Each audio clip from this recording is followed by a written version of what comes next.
So, there's not just one other galaxy or 10 other galaxies, but there are over 2 trillion other galaxies. So, it's quite interesting to note that the problem that we might be facing today can be just one problem in one day in our existence of over 100 years. And that 100 years is just 100 years in the existence of the planet that is over 4 billion years. And those 4 billion years is just the existence of one planet in the life cycle of a star that ages to about 10 billion years. And that star that ages 10 billion years is just one star in a plethora of hundreds of billions of other stars within one family called the Milky Way galaxy.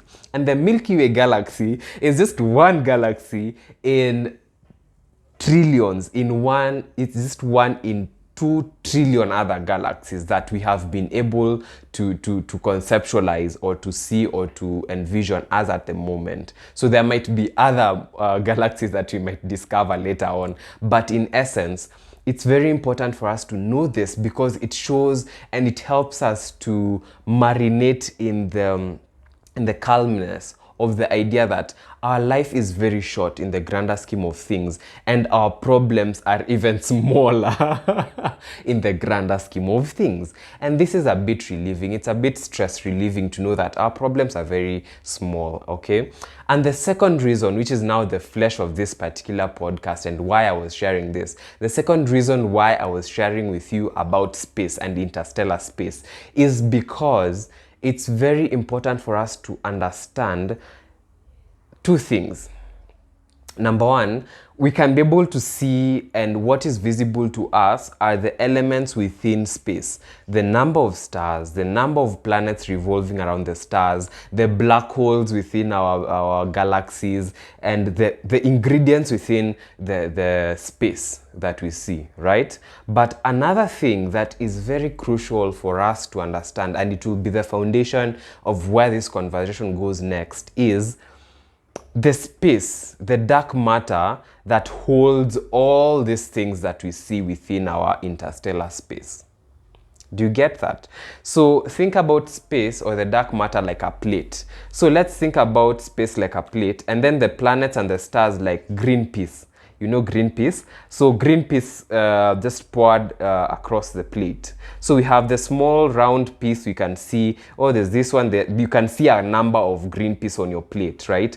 But there's the plate that is holding the green piece. So you may be able to say there's a green piece here, there's a green piece here, there's a green piece here, there's a green piece here. This one stands for Earth, this one stands for our sun, this one stands for Sagittarius A star, which is the biggest black hole within the Milky Way galaxy. So you can be able to attribute those green pieces to different elements that are visible to us within the big grander scheme of space, right? But there's the space itself, there's the body that holds whatever we see, the matter itself, right? So there's the dark matter, the space that we cannot see, the plate that is holding the green piece. That is what I want us to bring our attention to. And so this is going to be the first video or episode I'm going to share about discovery of consciousness. And so now that we've seen about the space outside, let's go back and look at the space inside. The real gist, why I decided to come up with this particular YouTube episode or podcast episode. And it's because of the understanding, our discovery of what we call consciousness. Now, let's go back. Let's just walk a little bit back to our understanding of ourselves. So, if you are asked, who are you? Who are you? What would your answer be? Who are you? What are you? It's a very interesting question, right? And most of the times when you ask, so who are you? Or when you're told to express ourselves or to tell others of our being, what we normally tend to gravitate towards, what we normally tend to gravitate towards is the idea that I'm a teacher, or I'm a marketer, or I'm a banker, or I'm an investment manager, or I'm a CEO, or I'm an entrepreneur. So this, we normally tend to gravitate towards the role that we play in everyday life. I'm a mother, I'm a brother, I'm a sister, I'm a teacher, I'm a learner, I'm a student, I am an uncle, I'm an aunt, I'm a nephew, I'm a niece. So we tend to gravitate towards different roles. And the interesting thing is, yes, there are different roles that we play in every day-to-day, in our day-to-day life. There are different roles that we play. You can be a marketer, you can be a finance manager, you can be a student, you can be a father, you can be a mother, you can be all these other things that we are doing on our day-to-day journey that makes our life meaningful, right? So there are those things, there are the roles that we play. But then again, we ask ourselves, are we the roles that we play? Are you just a lecturer? Are you just a marketer? Are you just a content creator? Are you just a mother? Are you just a father? Is that the entirety of your whole being? And so that in itself brings about a whole other understanding of, okay, so then I'm not my roles. Then what am I? Am I the property that I own? And this is a very interesting question, because now we are living in an age that is considered to be the most materialistic we have ever been, right? And so, how did we get to be so materialistic? Let's just start there. So there was a shift, there was a transition, an evolution from the agrarian age to the industrial age. And the agrarian age is when we used to live in communities and villages, and we used to produce value in groups, right? And we used to produce value in individual groups, if that makes sense. So you would have, like, let's say this family of bakers, or this family of farmers, or this community of pastoralists, or this community of traders. So we would have very set, clear communities and families of workers, right? So we would get people like, we have a family, this particular community found in this region, they are very good at cultivating rice. So you would find that those families within that community, every single day, they wake up, they go till their land, they plant their rice, they do what they need to do to make sure that the rice it grows well, and then they harvest it and they trade it, right? They trade it with other commodities that they might need. So we are rice, for example, we are a rice producing community. We'll go grow our rice. You don't raise rice, you grow it. You'll go grow our rice, and then we'll take it to the market and trade it for goats, and trade it for cows, and trade it for other things that we might need, other commodities. That was barter trade, right? Before currency came to play. So we were a very interesting culture. We lived in the era of the agrarian age, and it is during this period that there was a lot of confinement to community and families. So we would live in families, would exist in communities, would produce value in communities. And also what happened is we also attached a sense of identity to these particular communities that you are in, right? So you would be someone's uncle, you'd be someone's aunt, you'd be someone's brother, someone's sister.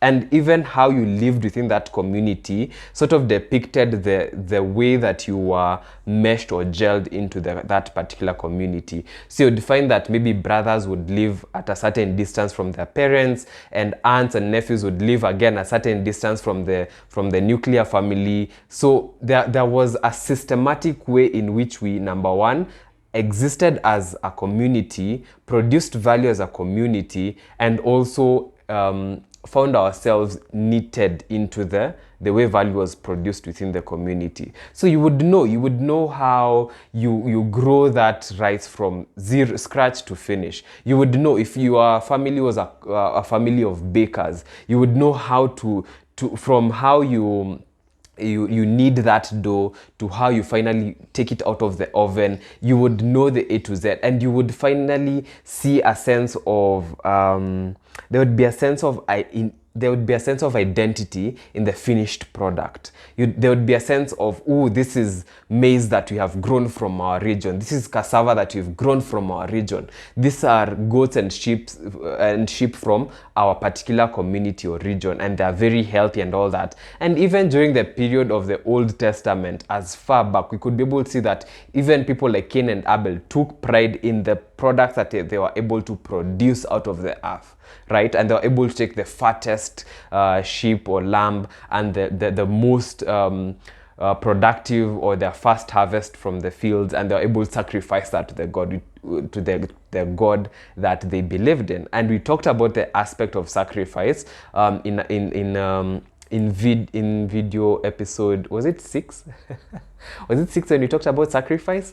No, 5. Yes, it was video 5. Episode 5, when we talked about sacrifice, and we talked about Abraham being the father of faith in sacrifice. So what is the point here? The point is that we moved from that particular setting to now a more industrial setting. And what the Industrial Revolution did is it broke down a whole system or process of value creation into bits.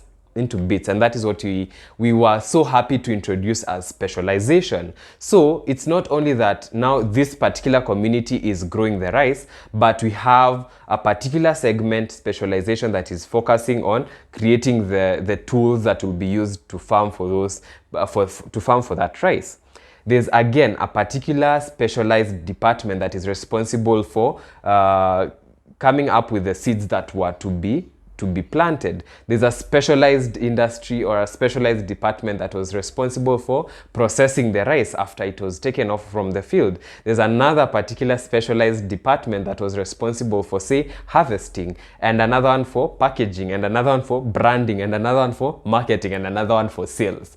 So by the end of that whole process, you could not look back and say that this particular rice that I have produced, I can see some bits of myself in it. And that's the interesting thing about the work that we do today and what makes work fulfilling. Work becomes fulfilling when we can see a sense of we can see ourselves in that work. That makes us feel proud, and we feel content with the value that we've been able to create. But what happened is when we now moved into the industrial age and we were able to now move from our communities and we relocated to the cities, to the concrete jungles, and you are put into a box and you are told that now this is your office, you are sales. This is your office, you are in marketing. This is your office, you are in lead generation. This is your office, you are in PR. This is your office, you are in HR. What we did with that is we separated people from this whole process of what they were producing. And so, number one, that drew them away, or it drew us away from the pride of the finished product and seeing ourselves in that finished product. And number two, it made us focus on other things as the source of that emotional satisfaction. So if the quality of work that you are producing, I can imagine a family somewhere in Spain or wherever that was making Swiss watches, or in Switzerland that was making Swiss watches, and they've done that over hundreds of years. You can imagine the expertise and the pride that they have in creating something as small as that, a watch. But the pride that they have is based on the given period of time that they have spent perfecting this process over and over again. And now in the industrial age, you are thrown into a setting whereby you're just one cog in the whole process. So you don't see the whole process start to end, and that negates you from the opportunity of seeing yourself in the finished product. So now that things changed from us getting emotional satisfaction from our work, as well as us associating with each other from a communal level, now we have gone to an individual level. You're existing on your own in the city, you're living on your own, you are not someone's uncle or someone's aunt or someone's nephew. In the city, you are marketer so and so who lives such and such place. And it's so easy for us to see now how the era of materialism was born. Because now it was not about, oh, so in so and so's family, they have a wide extended family. So they have hundreds of cousins, they have hundreds of aunts and nephews, and this empowers their working force when they're going to till that land for rice. That has grown their impact as a family in the quality of rice that they're able to create and the quantity of rice that they're able to create as well. That has drawn us from that particular individualism, has brought us from that particular era of communism to this particular era of individuality, where now all your success is based on what you're able to achieve, and all your success and your sense of individuality is born out of the material things that you're able to show the world that you own, right? And it's again very interesting to go down this road, because then we are able now to see the different classes of people. So we have the high class, we have the middle class, we have the low class, we have the upper middle, we have the upper lower middle, and we have now segmented ourselves in classes.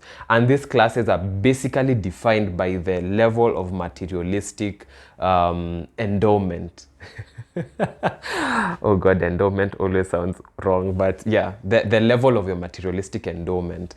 And so you might be saying, oh god, so now we live in such a materialistic world, everyone is materialistic and all that. But there's also a very interesting thing about materialism, and that is we do not like materialistic things because of the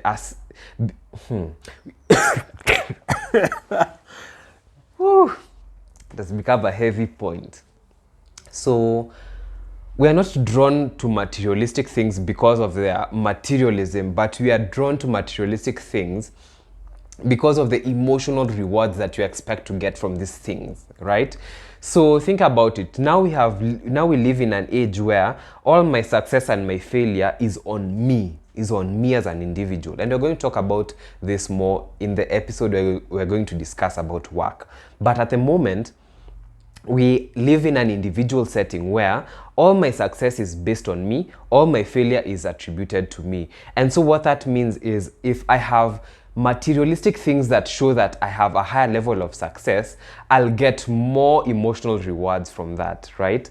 So if I have, let's say, the latest car or the latest fashion trends or the latest makeup, if I am able to show up in the latest materialistic products, then number one, I'll be able to get, let's say, approval from the public. I'll be able to get, let's say, compliments and all that. So then what you are looking at is not to get the Mercedes for the sake of the Mercedes, but it's to get the Mercedes for the sake of the emotional rewards that you'll get from having the Mercedes, right? Which is very interesting, because then there's philosopher Alain de Botton who talks about this, and he says that the next time you see someone in a very expensive car, for example a Ferrari, do not see this person as someone who is highly materialistic and not in touch with the world, but tend to see this person from a point of view that this person expresses a high and poignant need of love. And they express this need for love through their love of automobiles. So this draws a very interesting conversation, which is, we do not attract material things for the sake of material things, but you attract material things for the sake of the emotional rewards that you'll get from these materialistic things. And that's why you'll buy a car that you've been wanting for years, and then once you get it a few weeks, a few months later, you're just like, meh, it's no longer giving me that excitement. It's no longer giving me that thrill, that rush, that emotional reward